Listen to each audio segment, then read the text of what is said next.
Pour lire la Bible, il faut déjà savoir par où commencer. Pourquoi pas par le premier chapitre du premier livre? Eh bien, je pense que ce serait une erreur. En fait, rien ne vous oblige à commencer par les premières pages. La Bible n'est pas un livre, mais une bibliothèque. Il y a bien des manières d'y entrer. D'ailleurs, quand on y réfléchit, pour nous, chrétiens, l'aventure biblique ne devrait-elle pas toujours commencer par un évangile? Mais comment lire un évangile? Rien de mieux qu'un exemple pour apprendre. Prenons un passage de l'évangile de Marc. C'est le plus court et probablement le plus ancien des 4 évangiles. Je vous propose d'étudier le récit de la guérison du paralytique au chapitre 2.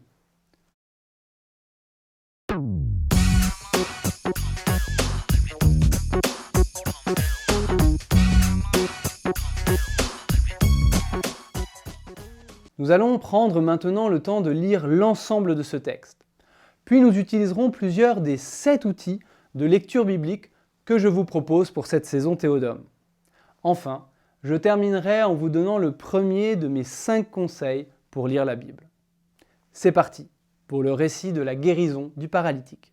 Quelques jours plus tard, Jésus revint à Capharnaüm, et l'on apprit qu'il était à la maison. Tant de monde s'y rassembla qu'il n'y avait plus de place, pas même devant la porte, et il leur annonçait la parole. Arrivent des gens qui lui amenèrent un paralysé, porté par 4 hommes. Comme ils ne peuvent l'approcher à cause de la foule, ils découvrent le toit au-dessus de lui, ils font une ouverture et descendent le brancard sur lequel était couché le paralysé. Voyant leur foi, Jésus dit au paralysé : « Mon enfant, tes péchés sont pardonnés. » Or il y avait quelques scribes, assis là, qui raisonnaient en eux-mêmes. Pourquoi celui-là parle-t-il ainsi? Il blasphème. Qui donc peut pardonner les péchés, sinon Dieu seul? Percevant aussitôt dans son esprit les raisonnements qu'ils se faisaient, Jésus leur dit : « Pourquoi tenez-vous de tels raisonnements? Qu'est-ce qui est le plus facile? Dire à ce paralysé : tes péchés sont pardonnés, ou bien lui dire : lève-toi, prends ton brancard et marche. Eh bien, pour que vous sachiez que le Fils de l'homme a autorité pour pardonner les péchés, Jésus s'adressa au paralysé, je te le dis, lève-toi, prends ton brancard et rentre dans ta maison. Il se leva, prit aussitôt son brancard et sortit devant tout le monde. Tous étaient frappés de stupeur et rendaient gloire à Dieu en disant : nous n'avons jamais rien vu de pareil. Passons maintenant à l'analyse de ce texte à l'aide de nos outils. Les 7 outils que je vous propose sont 7 manières de regarder le texte, 7 manières de le questionner pour ne pas en rester à une lecture superficielle. Nous en utiliserons 5 ici. Pour commencer, l'outil structure. Cet outil, comme son nom l'indique, révèle la structure du texte. L'utiliser, c'est se demander quels sont les éléments qui structurent le texte. Ici, en nous concentrant sur les personnages, nous découvrons ce qui est au centre du texte. On parle d'abord de la foule, puis du paralytique, puis de Jésus, et enfin des scribes.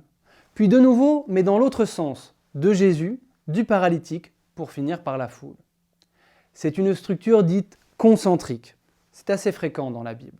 Le plus important se trouve au milieu de cercles concentriques. Et là, surprise, le plus important ici, ce n'est pas la guérison, comme on aurait pu le penser, mais la réaction des scribes, avec leur question « Pour qui se prend-il celui-là » Utilisons sur cette question l'outil mise en scène. C'est l'outil qui fait apparaître les effets scénaristiques ou rhétoriques du texte. L'utiliser, c'est se demander quel est l'effet produit par la manière dont le texte met en scène ce qu'il raconte. Ici, nous découvrons que le texte nous a en quelque sorte mis dans la tête de ces scribes. En effet, si le texte avait commencé par dire « Mais Jésus, percevant que certains se disaient « Pour qui se prend-il celui-là » répliqua », nous aurions été dans la tête de Jésus. En présentant d'abord la réaction de ces scribes, le texte nous oblige à nous poser avec eux la question. Il semble donc que le texte veut nous faire nous poser la question « Qui donc est Jésus ?» Allons plus loin avec l'outil intertextualité. C'est l'outil qui met en évidence le réseau de textes dans lequel le nôtre se place. L'utiliser, c'est donc se demander est-ce que ce passage me renvoie, par citation ou par allusion, à un autre texte biblique. Ici, nous voyons que la question « Qui est Jésus ?» n'est pas seulement la question de cet extrait, mais bien de l'ensemble de l'évangile de Marc. Depuis les premières lignes de l'évangile, qui proclament que Jésus est le Fils de Dieu, jusqu'au centurion, au pied de la croix, qui s'exclame « Vraiment, celui-ci était Fils de Dieu ». L'identité de Jésus est le vrai enjeu de tout l'évangile. Ici, comme plus tard lors du procès de Jésus, le texte nous met devant une alternative claire. Jésus est-il Dieu fait homme ou un blasphémateur? Nous pouvons encore utiliser l'outil théologie, qui nous apprend ce que la tradition croyante a dit à propos de notre texte.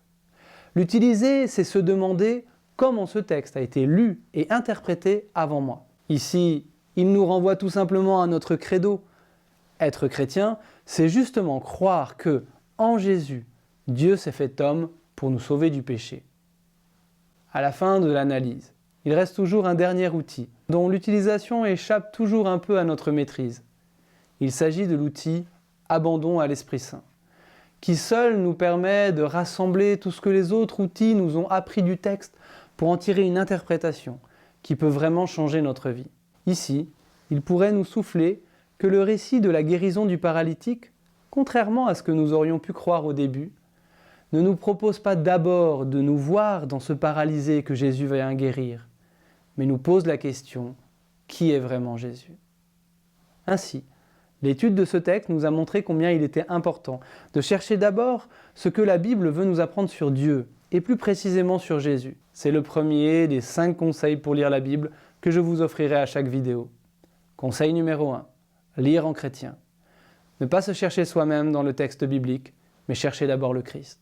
Avec ces outils et ce conseil, vous pourriez aller lire bien d'autres passages bibliques. Et pourquoi ne pas tout simplement aller lire d'autres passages de l'évangile de Marc ?